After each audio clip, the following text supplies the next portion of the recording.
Hi, and welcome back to my YouTube channel. I hope you guys are all having a phenomenal Sunday. So today I wanted to talk to you a little bit about my dissertation and why I chose that pathway. My name is Dr. Amelia Juarez. It's a pleasure to be here, and I'm here to give some perspective on why I chose this and what is happening within the school district's walls and my dissertation. So I did a 200-page dissertation on neurodivergent students in all-inclusive classrooms with neurotypical students. It's a mixed concept. It's a qualitative research study that includes perspectives from teachers, administrators, and leaders. That's my study. I conducted a formal study in a population of about 3,300 people. There was a selected group. I did interviews. I did surveys, questionnaires, and also in person, me in the classroom, observing the mixed classroom environment. What did I get out of it? For parents, this is important for you to know. If your child is in a mixed classroom where you have a neurodivergent and neurotypical students, what are the pros and what are the cons? What did I see and what I didn't see? Okay.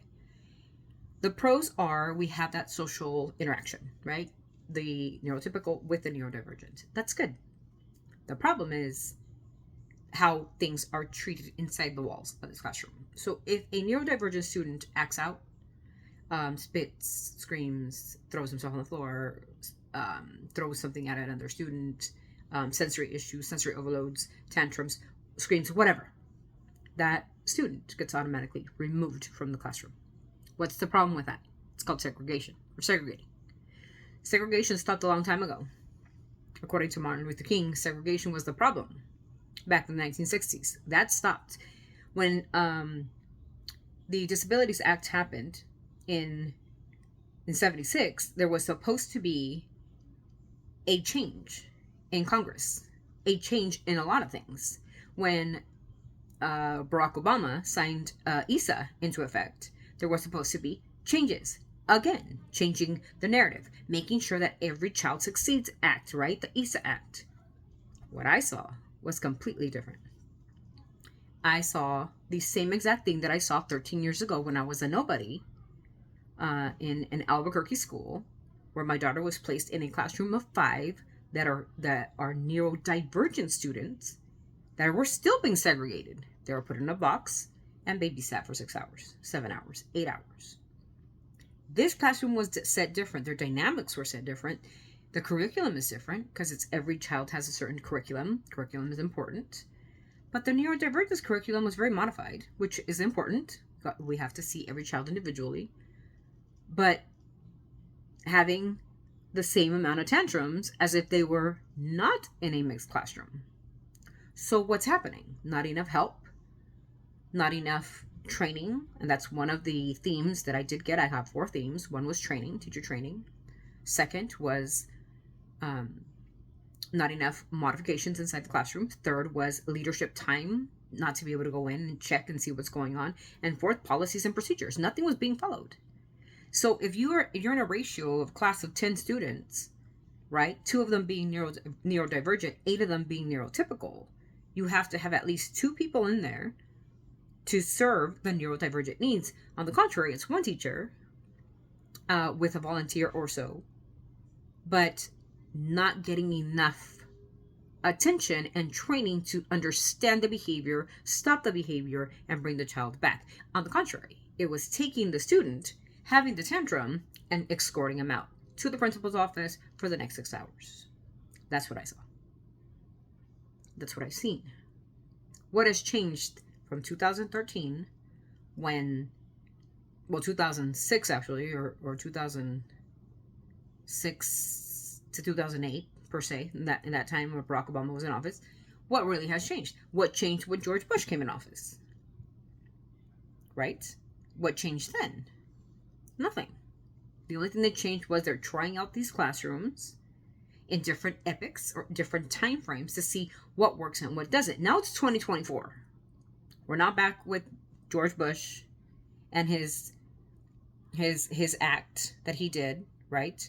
Now we're not in ESA, Every Child Succeeds Act. We're not in that era anymore. Now we're in an era where Joe Biden's administration is kicked in, and we don't have an act to prove or to show statistically or data-based that there has been changes in curriculum that works for the neurodivergent, because there's many curriculums that don't work, attainment including, modified including, but even life skills, even just the simple curriculum of life skills is not being implemented in these classrooms. I didn't see it. The week that I did of, or 2 weeks actually, that I did of in-person data collecting showed the same data. Zero baseline.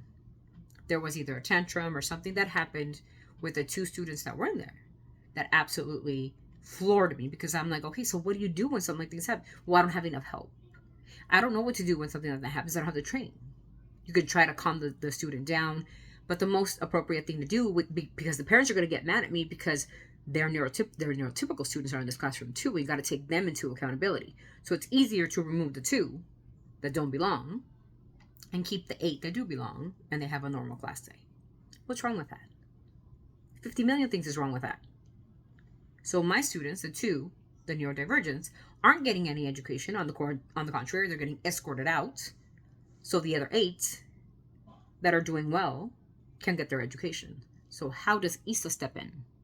How does Every Child Succeeds Act step in? How does Disabilities Act step in? It says that every child will be successful academically in every single part of the academic process. I saw a decline in academic progress. So what needs to change? Number 1, parent training. Number 2, teacher training. Very important. Number 3, we had to collaborate with our leaders. And finally, we got to follow policy and procedures. Congress made a deal. Congress implemented a plan. Implement the plan correctly and appropriately to fit the child's needs in order for them to progress academically. And if they cannot do that, they need to enforce the training for teachers, get other people in the districts, hire better help, hire better teachers, assistants, hire better tutors, hire better speech therapists, occupational therapists, ABA therapists in the classroom in order for them to succeed. Because what I saw is a fail. My dissertation is based on that. It will be out on ProQuest. It will be out on a book.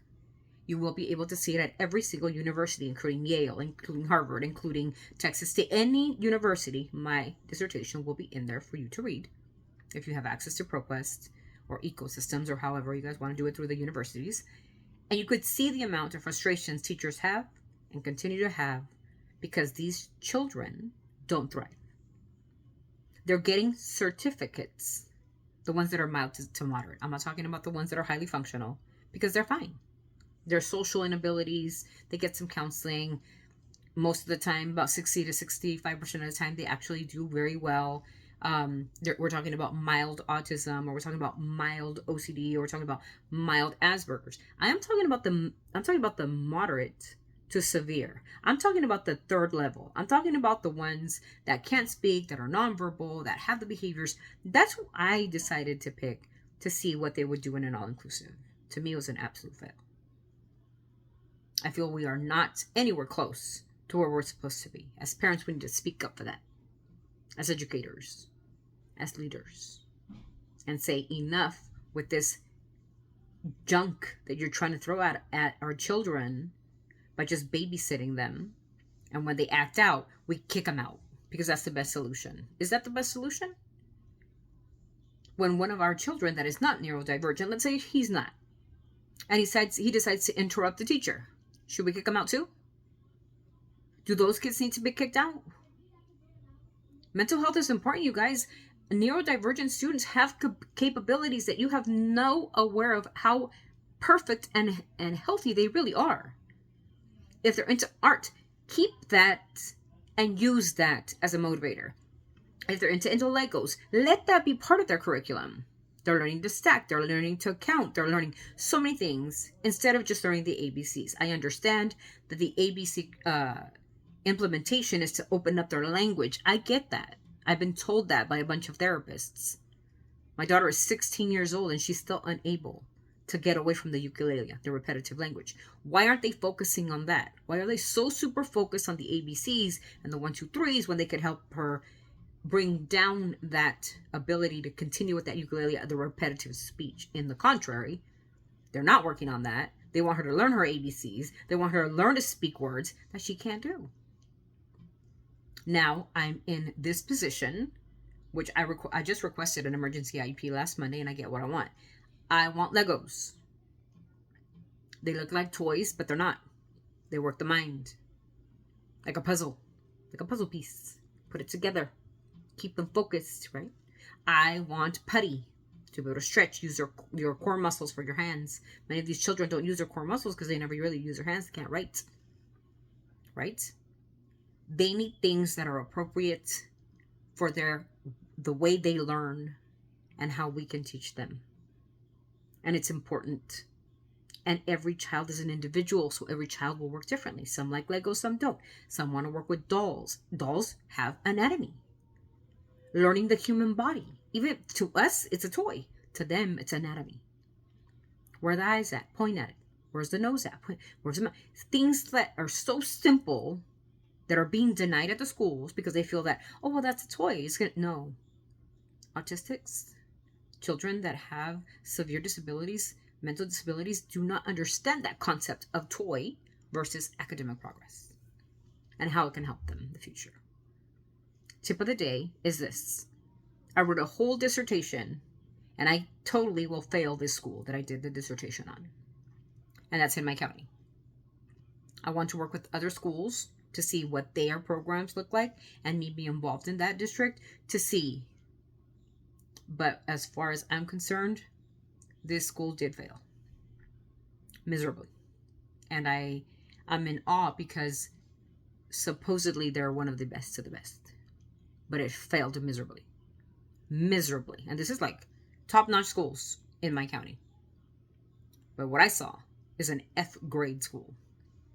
Yeah, they probably do well with the neurotypical. Yeah, they probably do have the football players, and they have the cheerleaders. I get that.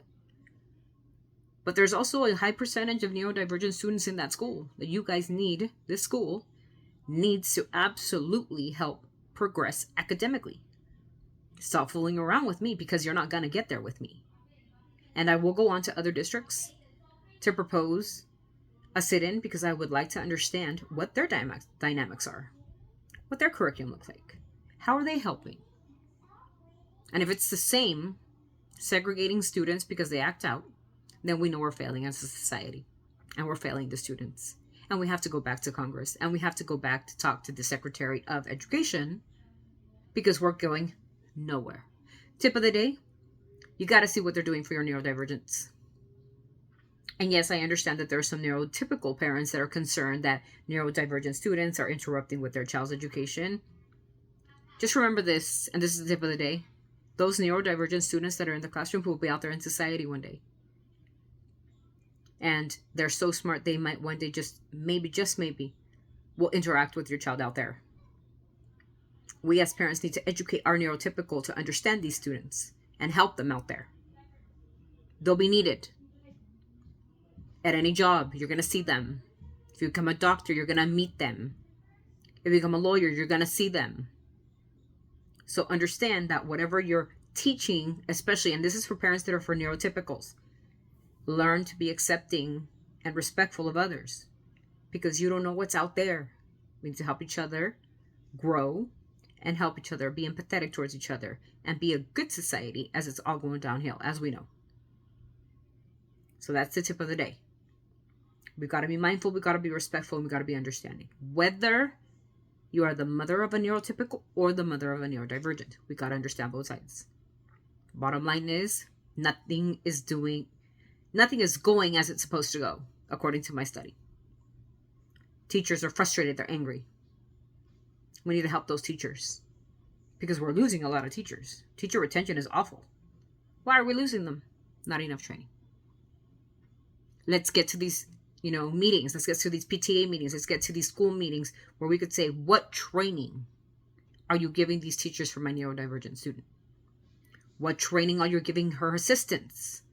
Let's speak up and give these teachers an opportunity to help these kids progress.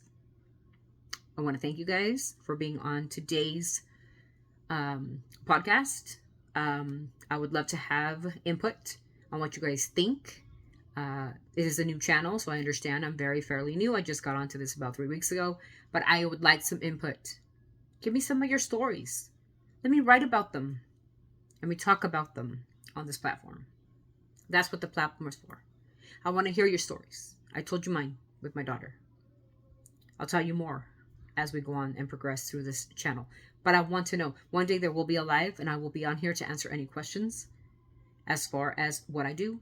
I do advocacy. I do research, and that is my plan of action, to research enough to get data so I can send it to Congress and say, this is what I found in these many districts. That is my job. That's what I want to do. And eventually come into a district that has the answers with the right plan.